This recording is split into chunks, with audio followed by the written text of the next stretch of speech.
როგორ იწყებს საუბარს AI-სთან? ეუბნები თუ არა მადლობას ან ნახვამდის ემშვიდობები თუ არა? რადგანაც ჩემი პირადი წარმოდგენით ხელოვნური ინტელექტი ვერაფერს გრძნობს, იმიტომ რომ ინტელექტის სიმულაცია და ემოციებს ვერ აღიქვავს, არც მე სალმები, არც მე მშვიდობები ვავალებ, როგორც დავავალებდი მაგათად მანქანას რომ დაიქოქოს და ისე ვატარებ მაგას. ამიტომ არა. პირდაპირ საქმე ვიწყებ ხოლმე, რომ ჭირდება ეს და გამიკეთე ეს, ანუ უფრო ბრძანებითი და ესეთი კონკრეტული დავალების მიცემით, ვიდრე რაღაც კომუნიკაციის სხვანაირად დაწყებით. Hello. პირდაპირ ვიწყებ პრობლემის მარტივი აღწერით. გამარჯობათი და რა თქმა უნდა ვასრულებთ მადლობით. მიუხედავად იმისა, რომ ეს რაღაც რესურს მოიხმარს, საომალოდ არავინ არ ვიცით ეს როგორ დაგვიბრუნება და ამიტომ ეს ხუმრობას ავეთქო თქო, ჯობია ვიყოთ უფრო თავაზიანები. როგორც ჩაოლებრივ ადამიანთან რა, ანუ ჰეი რაღაც ჩაოლებრივად რა.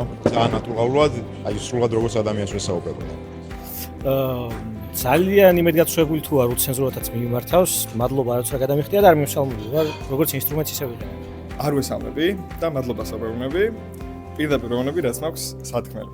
როგორც ყველა, გამარჯობა მოგესალმებით და ამით ვცდილობ კიდევ უფრო მეტი რესურსი იყოს საჭირო AI-ის მხრიდან სწორი პასუხების მოსაწოდებლად.